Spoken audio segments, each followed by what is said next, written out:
Bien-aimés frères en Christ, c'est votre humble serviteur, le pasteur Joshua Sermani.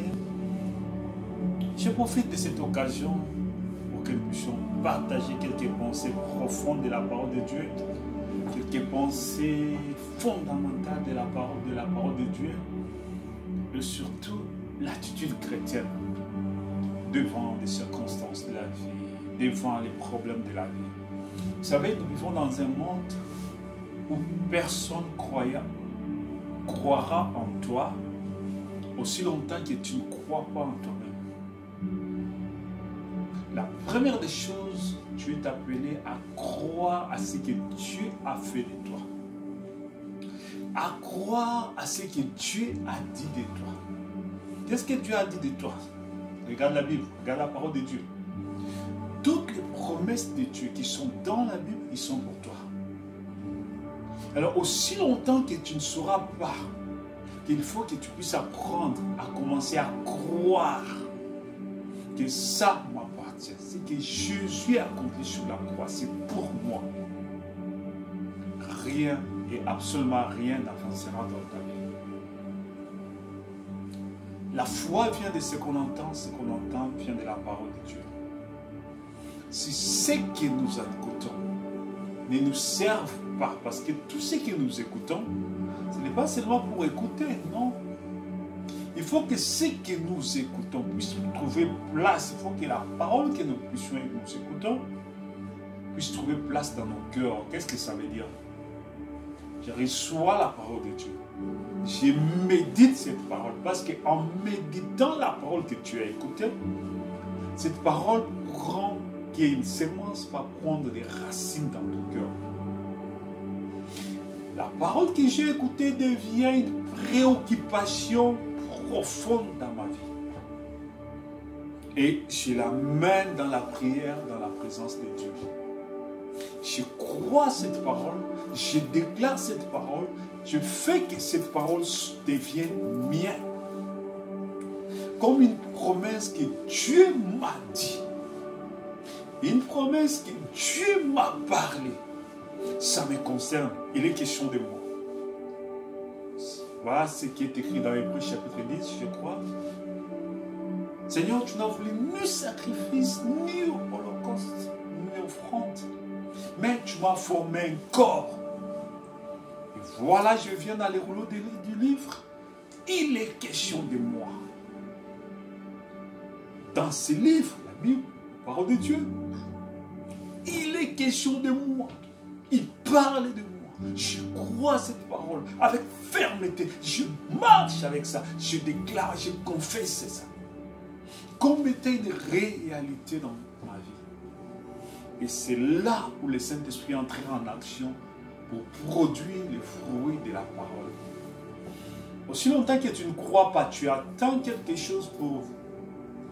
Cette parole n'aura jamais d'effet dans ta vie.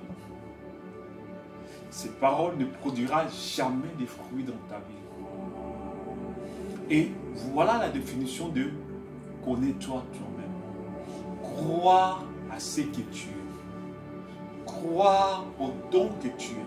Tu peux avoir les dons de Dieu, des talents, la grâce de Dieu en toi. Mais aussi longtemps que tu ne crois pas à ça, jamais ça va jaillir. Jamais ça va se manifester. Aussi longtemps que ça ne se manifeste pas, tu vas toujours te sous-estimer par toi-même. Et les gens aussi vont te sous-estimer. N'attendez pas seulement que les gens applaudissent pour que tu puisses avoir la foi. N'attendez pas seulement que tu écoutes des oreilles des autres, de la bouche des autres. Non. Commence par toi-même. Crois ce que tu es. Confesse ce que tu es. Déclare ce que tu es. Tu es quoi? Tu es la parole de Dieu. Cette Bible, il est écrit de moi. Cette Bible, il parle de moi. Dans cette Bible, il est question de moi. C'est ma vie. C'est les dons de Dieu. C'est les promesses de Dieu pour ma vie. C'est ce que Christ a accompli pour ma vie. Christ a moi l'espérance de la gloire. Et quand tu marches dans cette foi, rien sur la terre pourra t'arrêter. Quand tu marches dans cette foi sur ces promesses de Dieu, parce que Dieu tient sa promesse. Dieu veille sur sa parole pour l'accomplir. La parole de Dieu ne peut jamais sortir de sa bouche et rentrer sans pour autant avoir produit des faits. Dieu cherche toujours un cœur de foi qui peut croire à sa parole, un cœur ferme qui croit à des promesses de Dieu, que ça c'est moi, ça parle de moi. Quelqu'un qui peut s'accrocher à cette promesse, et c'est l'instrument par lequel Dieu va utiliser. Les restes, ça ne te concerne pas. Tu n'es pas appelé à faire des efforts, à abandonner les péchés, non. Crois la parole de Dieu. Parce que ce sont des faits spirituels. Quand la parole entre en toi, la parole te donnera la force de vaincre. La parole va dominer les péchés en toi. L'homme par lui-même ne peut pas lâcher les péchés. Parce que le péché est dans le sang de l'homme. Mais c'est quand l'homme reçoit la parole, il met la foi sur la parole, il croit à cette parole, la vie de la parole, qui manifeste ce que Jésus a accompli sur la croix, s'accomplit dans ta vie. Et en ces mois-là, il y a une capacité spirituelle qui produit la victoire sur les péchés. Il y a une force spirituelle, il y a une puissance spirituelle qui va manifester la victoire sur les péchés dans ta vie. Mais sans la foi à la parole de Dieu, par toi-même tu diras je laisse, demain tu vas reprendre.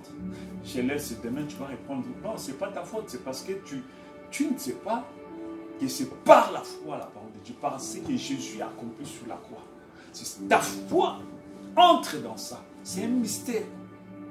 C'est un mystère. Confesse ce que Jésus a accompli sur la croix. C'est par cette victoire-là que notre victoire devient une réalité. La victoire sur les péchés a été acquise sur la croix. C'est comme par un seul homme, nous sommes tous tombés. Aussi par un seul homme, Jésus-Christ, nous avons acquis la victoire. Nous avons acquis le succès, la réussite. La victoire sur les péchés, la victoire sur la maladie, la victoire sur la mort. Par ce que Jésus a accompli sur la croix pour ma vie. Donc c'est sur ça que je pose ma foi, que je fonde ma foi. Christ à moi l'expérience de ma gloire. Parce que je sais que ce que Jésus a accompli, ça a une vie dans ma vie. Jésus-Christ, quand je suis mort avec lui. Quand Christ était crucifié, j'ai été crucifié avec lui. Voilà la victoire vraie et certaine. Cette confession de foi, cette déclaration de foi, jusqu'à ce que ça puisse cristalliser ta pensée. Dans la prière, dans la pensée aussi quotidienne, dans le vécu quotidien. Parce que tu demandes quelque chose à Dieu, mais tu vis dans ton vécu quotidien, tes pensées sont négatives, tes pensées sont déconnectées avec la réalité qui est dans ta prière, dans la promesse, dans la parole de Dieu, dans les promesses de Dieu. Cela n'aura pas de fait. Pour que cela puisse avoir porter des faits, c'est ce que tu crois, c'est ce que tu confesses dans la prière, c'est ce que tu confesses nuit et jour, c'est ce que tu penses aussi nuit et jour, c'est ce que tu crois nuit et jour. Que j'ai la victoire, j'ai la victoire, j'ai la victoire. Par l'œuvre de la croix, c'est une acquis totale dans ma vie. Par l'œuvre de la croix, par ce que Jésus a accompli, l'histoire du péché est finie dans ma vie. La victoire est certaine. Le diable n'a plus de pouvoir dans ma vie. Non pas à cause de moi, mais à cause de la croix. J'ai libre accès auprès de Dieu. Et quand nous parlons de ça, nous confessons ça, nous croyons ça, nous posons notre fondement de foi. Notre foi est fondée sur ça. Nos pensées sont entremêlées avec cette parole de Dieu, cette pensée de Dieu. Cette pensée de Dieu devient notre pensée. Mon frère, ma soeur bien-aimée, je te dis que la victoire est certaine. Voilà l'attitude d'un combat. Voilà l'attitude du combat. Voilà l'attitude d'un combattant. La Bible dit, nous luttons contre les esprits méchants dans les lieux célestes. Pas dans la chair. Notre bataille n'est pas une bataille physique. Notre bataille, c'est une bataille spirituelle. Notre combat, c'est un combat spirituel. Nos acquis, ce sont des acquis spirituels qui se matérialisent. Qui se matérialisent. Aussitôt que tu as des acquis spirituels, parce que le monde physique est dirigé par le monde spirituel. Le monde physique que nous voyons, c'est-à-dire le physique que nous voyons, est téléguidé par les spirituels. Quand tu as vaincu dans les spirituels, tu vaincras aussi dans les physiques. Quand tu es vécu dans les spirituels, tu seras aussi vaincu sur la terre, dans le physique. Cela aussi va se matérialiser. Voilà pourquoi. Pour acquérir toutes ces victoires, parce que Christ a déjà accompli. Mais il faut seulement que ta foi puisse s'élever pour atteindre ce niveau-là. Et quand ma foi s'élève jusqu'à atteindre le niveau de ce que Jésus a accompli sur la croix, pour moi, mais c'est fini. Et comment élever la foi? C'est de là que je parle. Comment élever sa foi? Y a-t-il de la parole de Dieu? Méditation de la parole de Dieu. Méditation aussi, comme parce que nous sommes des vaches. Un vache, quand il mange, après il se retire quelque part, il commence à faire quoi? Il vomit ce qu'il avait mangé. Il commence encore à brouter tout ce qu'il avait mangé. Et nous sommes ça. Voilà l'attitude d'un chrétien. Après avoir écouté la parole de Dieu, après avoir lu la parole de Dieu, maintenant nous commençons à ramener ça dans nos pensées, à méditer sur ça, à les rendre réels dans nos pensées, à cristalliser nos pensées par cette pensée de la parole de Dieu.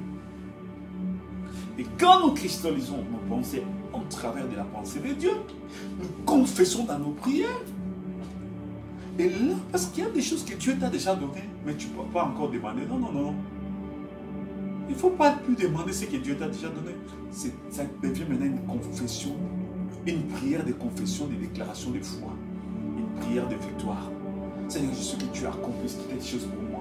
Je sais que Christ en moi l'espérance de la gloire. Je sais que tu as fait telle chose dans ma vie. Seigneur, je crois que sur la croix, Jésus est mort pour moi. Sur la croix, le péché n'a plus de place pour moi. Jésus-Christ a été crucifié. Il est devenu péché avec moi. Je deviens justice pour Dieu. Parce que le diable, c'est quoi? Il veut te condamner. Il veut utiliser par tes émotions, tes pensées, pour te charger de mauvaises choses. Parce qu'aussitôt que tu quittes là, le sang de Jésus, la pensée de Jésus-Christ, l'esprit de Christ, tu es maintenant dans une zone où toute attaque pourra t'atteindre. Comment cela peut se faire? Ça veut dire quoi? Il veut te faire croire que non, Dieu ne t'a pas pardonné. Non, tel péché, Dieu ne t'a pas pardonné. Tel péché que tu as confessé, non, non, non, Dieu ne t'a pas pardonné. Aussi longtemps que tu commences à méditer sur des choses que tu as confessées devant Dieu et que Dieu t'a pardonné et que tu acceptes le pardon, non pas aujourd'hui, mais sous la croix, Dieu nous a pardonné. Père, pardonne-les de ceux qui ne savent pas ce qu'ils font. Sur la croix, nous avons été pardonnés. Quand Jésus a prononcé cette parole, c'est ces jours-là que tous nos péchés, jusqu'au jour de l'enlèvement, ont été pardonnés. Même les péchés que tu feras demain ont été pardonnés. Ces jours-là. Et tous les, parce que personne ne peut dire que non, je ne pécherai plus jamais. Non. Ça n'arrivera jamais. Nous sommes sur la terre. Nous devons combattre. Parce que si tu deviens comme ça, c'est que tu es devenu Jésus-Christ. Tu es devenu la perfection. Ah oui. Nous sommes sur la terre, nous devons combattre. Et nous sommes livrés au combat nuit et jour. C'est dans les combats que nous avançons. Et ça nous enseigne, ça nous avance et on avance. C'est ça la vie sur la terre. C'est pour être testé, formé et atteindre l'objectif. Ah, c'est comme ça, c'est sur la terre, c'est comme ça. Il y a des circonstances qui viennent, qui vont venir pour te mettre par terre, te mettre à genoux et te jeter à terre. Là, tu persévères dans la prière, tu avances dans la prière, tu pries à Dieu, tu avances. C'est ça. Et petit à petit, l'œuvre de la croix devient de plus en plus réelle dans ta vie. Progressivement, l'œuvre de la croix devient une réalité dans ta vie. Progressivement, ce que Jésus a accompli sur la croix devient une réalité dans ta vie. La rédemption devient une réalité dans ta vie. Parce que par un seul homme, nous avons été tous mis, nous sommes tombés. Et par un seul homme, Jésus-Christ, nous avons la rédemption. On n'a pas péché, c'est Adam qui avait péché. Mais parce que nous étions dans Adam, quand on a tombé, nous sommes tombés. Dieu nous a placés en Christ. Et comme Christ est ressuscité des morts, nous sommes ressuscités avec lui. Qu'est-ce que cela veut dire le ressuscité? Ça veut dire que la victoire sur le péché, la victoire sur la maladie, la victoire sur la mort, nous l'avons acquis ensemble avec Jésus. Nous sommes ressuscités ensemble avec Jésus. Et c'est ça, la foi chrétienne. La foi chrétienne est basée sur ce que Jésus a accompli sur la croix. Il n'y a plus de condamnation pour ceux qui sont en Jésus-Christ. Et diable va travailler tes pensées pour te dire que non, tu es condamné. Tu es condamné à ceci, tu es condamné à ceci. Tu dis non, le sang de Jésus m'a lavé, le sang de Jésus m'a purifié. Jésus est mort pour moi, il est devenu mort. Il n'y a pas un péché sur lequel Jésus n'est pas mort. Jésus est mort pour tous nos péchés. Jésus est mort pour tous nos péchés. Répands-toi seulement, avance. Répands-toi, avance. Abandonne, avance. Répands-toi, avance. Tu es réellement que ton cœur a été touché par Dieu. Ton cœur a été touché par le Saint-Esprit. Tu marches par la foi. Tu marches de gloire en gloire. Tu marches de victoire en victoire. Tu confesses les promesses de Dieu. Tu confesses la parole de Dieu. Tu déclares la parole de Dieu. Tu crois la parole de Dieu. Tu la déclares. Tu la confesses. Tu la confesses. La victoire réelle dans ta vie. Et tu crois que je le suis ce que Dieu a dit. Je le suis. Je le crois fermement. Je suis ce que Dieu a dit. Je suis ce que Dieu a dit que je suis. Je crois tout ce que Dieu a déclaré dans ma vie, dans sa parole, dans tout ce que Christ a accompli sur moi. C'est une réalité dans ma vie. Tu avances, tu fermes les yeux devant toutes les tentations du diable et tout ce que le diable projette devant toi. Tu avances. C'est la victoire certaine, c'est la victoire totale, c'est la victoire complète, c'est la totalité de la victoire. C'est ça la victoire de la vie chrétienne. Croire à ce que Jésus a accompli sur la croix, parce que c'est sur la croix que la victoire a été devenue réalité. L'histoire du péché a été expiée une fois pour toutes sur la croix. Il n'y a plus de condamnation pour ceux qui sont à Jésus. Le diable viendra te dire que non, mais attends, toi tu es condamné. Il te montre un péché que tu as confessé, que Dieu t'a pardonné. Il travaille sur ça pour t'amener une condamnation. Non, c'est lui qui veut te faire du mal, pour te dire que non, c'est Dieu qui veut te punir. Non, non, non, non, c'est lui qui veut te faire du mal. Si toi tu acceptes, jusqu'à ce que tu vas accepter que lui te punisse. Mais si tu rejettes ça, c'est à ce moment-là que tu vas comprendre que non, c'était les démons qui étaient là pour t'attaquer. Donc, voilà un enfant de Dieu. Tu dois être ferme dans tes résolutions par la parole de Dieu. Tu dois croire, croyez. Donc, une foi ferme. Dieu l'a dit, j'y crois, je marche. Dieu a dit, je le crois de tout mon cœur. Dieu a dit, dans ma vie, je suis son fils, racheté, délivré, libéré, affranchi. Je le crois fermement. Il ne faut pas attendre que cela se manifeste dans ton corps pour commencer à croire. Non, ça, ce n'est pas la foi. Parce que la foi, c'est croire ce qui n'est pas encore matérialisé dans le monde physique.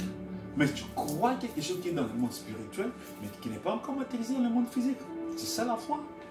La foi, ce n'est pas ce que tu vois, non. La foi, c'est croire la parole de Dieu. Croire ce que Dieu a dit. Croire ce que tu n'as pas encore vu. Que cela est vrai, que cela va s'accomplir. Que je le crois. Pour moi, c'est déjà fini. Parce que Dieu l'a dit, je le crois. Parce qu'on a prié pour moi, c'est fini. Parce qu'on a prié pour moi, c'est fini, je crois. Voilà la foi chrétienne. Parce qu'on a prié pour moi, c'est fini, je crois. Parce que j'ai prié pour ça, c'est fini, je crois. Maintenant, tu commences à bénir Dieu, à louer Dieu nuit et jour, à glorifier Dieu nuit et jour. Seigneur, merci pour telle chose. Merci pour ta grâce. Merci pour ton amour. Je sais que tu m'aimes. Je sais que tu m'aimes. Je sais que tu m'aimes. Je sais que j'appartiens à toi. Je sais que je suis ton fils. Je sais que tu m'aimes. Tu m'aimes tellement, Seigneur. Je le crois fermement parce que tu as envoyé Jésus-Christ pour mourir pour moi. Il a pris ma place. Il est devenu moi afin que je devienne lui. Il est devenu péché afin que je devienne justice pour Dieu. Par sa mort, j'ai la vie. Par sa résurrection, j'ai la vie éternelle. Christ en moi, l'espérance de la gloire. J'étais mort avec Jésus. Je suis ressuscité avec Jésus. Il n'y a plus de condamnation dans ma vie. Tout mon corps appartient à Jésus. Tout ce qui est à moi appartient à Jésus. Tout mon corps est racheté par le sang de Jésus-Christ. Aucune puissance de diable n'a place dans ma vie. Aucune, car la puissance de Dieu agit en moi. La puissance de la résurrection agit en moi. Christ en moi, l'espérance de la gloire. Christ en moi, je suis vainqueur. Christ en moi, je suis plus que vainqueur. Et quand tu crois ça, tu confesses ça, tu médites ça, tes pensées sont tellement fourrées de ça. Tes pensées sont tellement baptisées par la pensée de la parole de Dieu. Tellement crémé par la pensée de la parole de Dieu, dominé par la pensée de la parole de Dieu. Tes pensées sont tellement cristallisées par la pensée de la parole de Dieu. C'est fini. Tu es vainqueur. Tu es un vainqueur, Seigneur. Tu es un puissant vainqueur. Tu es un conquérant. Tu es un combattant de Jésus-Christ. Parce que la bataille, c'est la bataille de la pensée. La bataille avec les démons, c'est au niveau de la pensée. Avant que cela devienne réalité, il fait d'abord jouer avec ta pensée. Pour les chrétiens, c'est au niveau de la pensée que le diable veut travailler sur toi. Et si tes pensées sont fermes, c'est fini. C'est là où le Saint-Esprit entre en action. Parce que nous avons en nous les Tout-Puissants. Mais comment faire que le Tout-Puissant puisse agir? Comment lui laisser sa place afin qu'il puisse entrer en action? Parce que quand lui entre en action, c'est la victoire. Quand Dieu parle quelque chose, tu n'as pas la capacité de faire ça. Quand Dieu te demande de faire quelque chose, tu n'as pas la capacité de faire ça. Maintenant, il faut que tu puisses t'effacer. Laisser le Saint-Esprit entrer en action qu'il puisse faire. Parce que de toi-même, tu ne pourras jamais. Dieu ne peut pas te demander, ok, touche ici. Non, ça, tu peux faire. C'est facile. Dieu te demandera des choses qui sont impossibles. Impossible à l'homme, mais possible à Dieu. Car tout ce qui est impossible à l'homme est possible à Dieu. Et Dieu veut que par la foi, parce qu'il y a des choses impossibles à l'homme sont possibles à Dieu. Les choses impossibles à l'homme sont possibles par la foi. Donc il y a des dimensions des choses qui sont impossibles à toi, mais c'est possible à Dieu. Et pour recevoir ces choses-là, ces choses qui sont impossibles à toi, c'est par la foi à Dieu que Dieu entrera en action, que tu permettras que le Saint-Esprit entre en action. Il rendra ça facile. Ce qui était impossible, là, ça va devenir tellement facile. Tellement facile que d'autres gens penseront même dire, oh, moi aussi je peux faire ça. Mais ils ne savent pas que c'est l'autre surnaturel qui est en train d'action. C'est le Saint-Esprit de Dieu qui est en train d'action. C'est le puissant vainqueur qui est en train d'action. C'est lui qui travaille. Quand lui entre en action, c'est fini. La victoire est certaine. Quand lui entre en action, la victoire est certaine. Il faut que toi, tu t'effaces, que Dieu entre en action. Qu'il passe devant, parce que c'est lui qui peut déboulonner toutes choses. C'est lui qui peut baliser les chemins. C'est lui qui peut abaisser les montagnes. C'est lui qui peut combler les vallées. C'est lui qui peut mettre les ponts sur la rivière, sur le fleuve, sur l'océan, sur la mer. C'est lui qui peut frayer les chemins dans le feu. C'est lui et lui seul. Mais si toi tu passes devant, c'est là où il y a l'échec. Donc chaque fois que tu échoues, c'est parce que toi tu étais passé devant. Si réellement cela était la volonté de Dieu, c'est parce que toi tu étais devant.